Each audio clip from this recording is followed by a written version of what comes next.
Madurai was okay.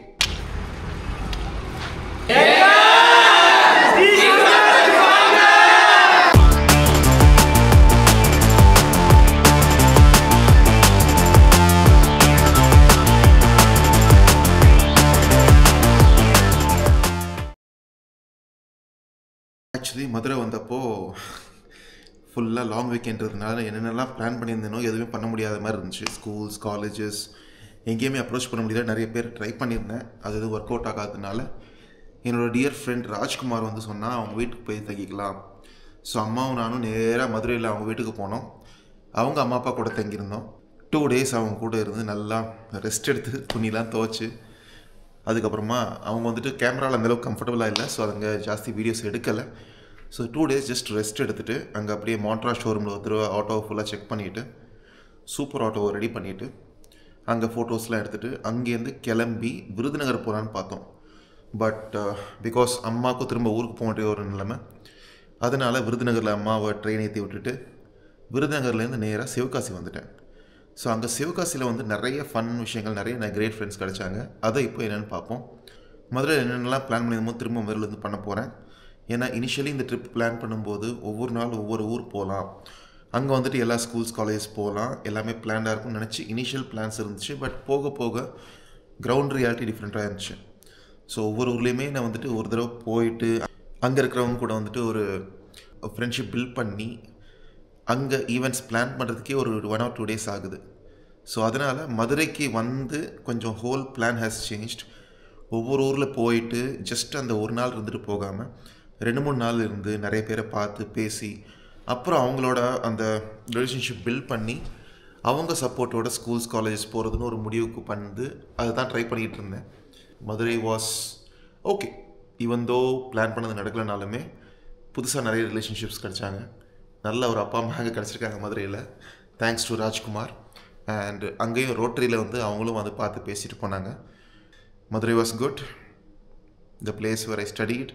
Bachelors மாஸ்டர்ஸ்லாம் American காலேஜில் படித்து ஊரே இப்போ டோட்டலாக டிஃப்ரெண்ட்டாக இருந்துச்சு. கோரிப்பாளையமே நல்லா கொதைய வச்சுருந்தாங்க பாலம் கட்ட போகிறேன்னு சொல்லிட்டு. Even though it was completely different from what I சா வென் ஐ ஸ்டடீட் தர். மதுரையில் போகும்போது அந்த ஃபீலிங்கே வேறுங்க. அங்கே கிடைக்கிற சாப்பாடு, அங்கே இருக்கிற மக்கள், அங்கே இருக்கிற அன்பு இன்னும் அப்படி தான் இருக்குது.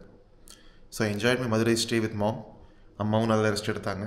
ரெஸ்ட் எடுத்துகிட்டு விருதுநகரில் போய் அவங்களை ட்ரெயின் ஏற்றி விட்டுட்டு next city is Sivakasi. But Sivakasi was Crazy.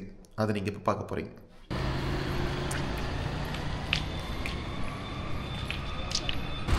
இப்போ பார்த்தீங்கன்னா மதுரை வந்திருக்கோம். மதுரையில் வந்துட்டு காலையில் 2 days இருந்தோம் இங்கே. ஏன்னா லாங் வீக்கெண்ட்னால் நிறைய ஸ்கூல்ஸ் காலேஜஸ் எல்லாமே மூடி இருந்துச்சு, நிறைய பேர் பார்க்க முடியல. நிறைய ஃப்ரெண்ட்ஸை பார்க்க முடியாமலே திரும்ப கிளம்புறேன். So I will be coming back again. திரும்ப இங்கே வரப்போகிறோம். பட் இங்கே நிறைய விஷயம் பார்த்ததில்ல. எனக்கு ரொம்ப பிடிச்சது ஒரு ஏர்லி மார்னிங் ஒரு 6:30 அந்த டைமுக்கு வந்துட்டு காலையிலங்காட்டியும் ரோடில் இங்கே பாருங்க வைகை பக்கத்தில் சிலம்பம் கற்றுக் கொடுத்துட்ருக்காங்க. Very beautiful to see this. நிறைய பசங்க நம்ம ஊர் ஆர்ட் ஃபார்மை கற்றுக்கிறதுல ரொம்ப சந்தோஷம். இதை பற்றி இங்கே இருக்க நம்ம சார்கிட்ட கேட்கலாம். வணக்கம் சார். வணக்கம். ப்ளீஸ் உங்களை இன்ட்ரடியூஸ் பண்ணிக்கோங்க. இது எத்தனை வருஷமாக பண்ணுறீங்க சார்? என் பேர் கார்த்திகேயன். நான் MBA முடிச்சிருக்கேன். இந்த ஃபீல்டில் நாங்கள் கிட்டத்தட்ட ஒரு 14-15 இயர்ஸாக நாங்கள் இருக்கோம். ஒரு டீமாக சேர்ந்து எங்களோட ஃப்ரெண்டு நிஷாத், கிஷோர், ரோஹன், செல்வா, மகேந்திரா, நாங்கள் ஒரு 5-6 பேர் சேர்ந்து ஒரு டீமாக வச்சு ரன் பண்ணிக்கிட்டு இருக்கோம் இந்த ஸ்கூலை. இப்போ நீங்கள் பார்த்தீங்களா, இந்த பிளேஸ் தான் நாங்கள் வந்துட்டு கற்றுக்கிட்ட இடம். இதுதான் எங்களோட மாஸ்டர் இருந்த இடம். எவாலுவேஷனரி டெவலப்மெண்ட் ஆகிறனால இந்த இடம் அப்படியே ஷிஃப்ட் ஆகிடுச்சு. இங்கேனா இன்னும் நாங்கள் ட்ரெடிஷ்னலாக சொல்லி கொடுத்துட்ருக்கோம். இது போக மதுரையில் இன்னும் 2-3 இடத்துல வந்து மார்னிங் கிளாஸஸ் எடுத்துக்கிட்டு இருக்கோம். எங்களோட இந்த டீச்சிங் வந்து நாங்களும் செல்ஃபாக இன்னமும் ப்ராக்டிஸ் பண்ணிக்கிட்டு இருக்கோம். அது போக பசங்களுக்கும் சொல்லி கொடுத்துட்ருக்கோம்.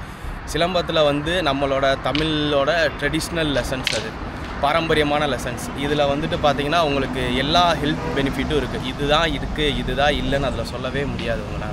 உங்களுக்கு ப்ரீத்திங் எடுத்துக்கலாம், ஃபிட்னஸ்க்கும் கொண்டு வந்துக்கலாம், தற்காப்புக்கும் கொண்டு வந்துக்கலாம், நீங்கள் டிஃபென்ஸுக்கும் கொண்டு வந்துக்கலாம், அஃபென்ஸுக்கும் கற்றுக்கலாம். ரெண்டுக்குமே நீங்கள் அதை கற்றுக்கலாம். இப்போ நிறையா பேர் ஸ்போர்ட்ஸ் ஓரியன்டாக தான் நிறையா கற்றுக்கிட்டு இருக்காங்க. அதையும் தாண்டி அதுக்கப்புறம் ட்ரெடிஷ்னலு அடிமுறை நிறையா இருக்குது. அதெல்லாம் ஸ்டூடெண்ட்ஸ் இன்னும் கற்றுக்கணுன்றது வந்து எங்களோட விருப்பம். ஏன்னா இப்போ நம்ம எல்லா இடத்துலையும் போகும்போது நம்ம இந்தியாவில் வந்துலாம் கன்னுக்கெலாம் லைசன்ஸ் கிடையாது. நம்ம எல்லா இடத்துல போகும்போது வந்துட்டு செல்ஃப் எக்யூப்மெண்ட்ஸ்னால் நம்ம கையே வந்து தற்காப்புக்காகவும் வச்சுக்கலாம். இன்னொரு விஷயம், ஸ்டிக்கும் உங்களுக்கு வந்துட்டு தற்காப்புக்காக யூஸ் வரும். ஸ்டிக் மட்டும் 6 அடி கம்பில் மட்டும் பழகிறது ஸ்டிக்கு கிடையாது. 5 அடியிலையும் பாடம் இருக்குது, 4 அடியிலையும் பாடம் இருக்குது, 2 அடியிலையும் பாடம் இருக்குது. நீங்கள் இதில் வந்துட்டு எல்லா எக்யூப்மெண்ட்டு ஓரியன்டான லெசன்ஸும் உங்களுக்கு இதில் இருக்குது.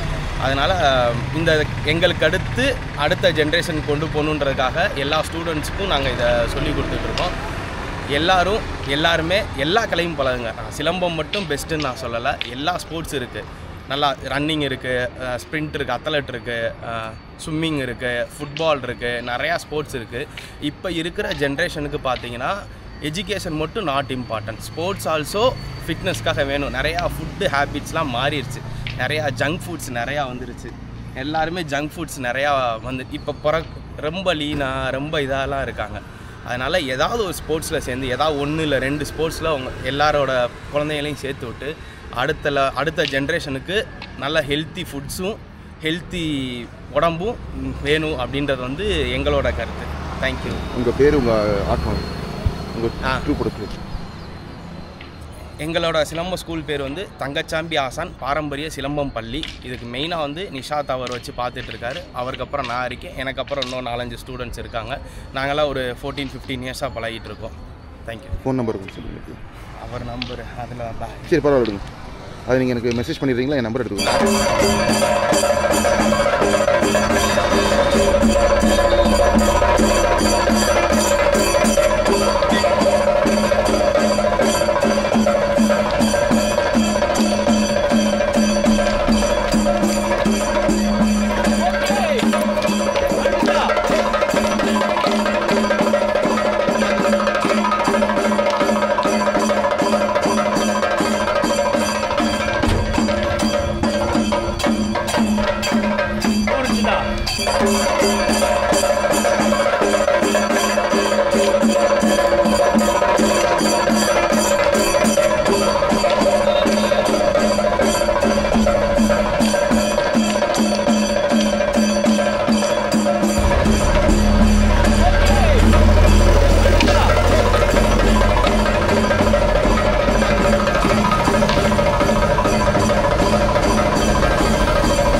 years later. அவர் வந்து இந்தியா முழுக்க ஆட்டோலேயும் சுற்றி ரவுண்ட் அடிச்சவர். அவர் கம்பெனி வந்து ஹாப்பி, அதாவது மக்களோட ஸ்ட்ரெஸ்ஸை பேக்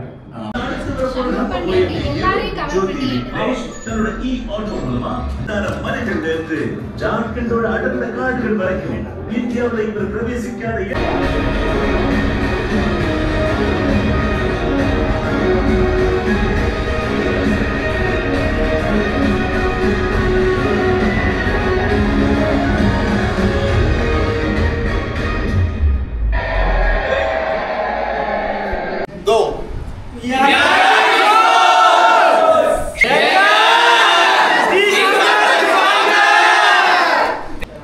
இப்படி ஒரு செஷன் வச்சதுக்கு ரொம்ப தேங்க்ஸ்.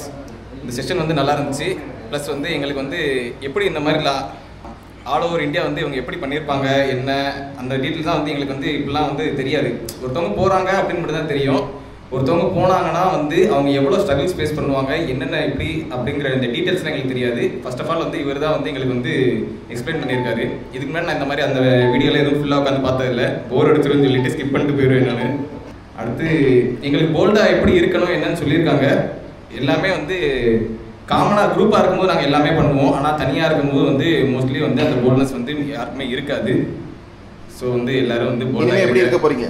இனிமேல் எப்பயுமே போல்டாக தான் இருப்பேன் நான். Very good. அப்படி தான் இருக்கு. Good job. சொல்லுங்கள். இந்த செஷன் மூலமாக வந்து வெளியில் ஓப்பனப் ஆகி எப்படி பேசுகிறது அப்படிங்கிறது இனிமேல் ஆஃபீஸ்க்கு வரும்போது எல்லாருக்கிட்டையும் ஜாலியாக வந்தனே ஹாய் கூட சொன்னது கிடையாது. இனிமேல் இம்ப்ளிமெண்ட் பண்ணலாம்னு நினைக்கிறேன். Very good. ஹை ஃபை கொடுங்க. Good job.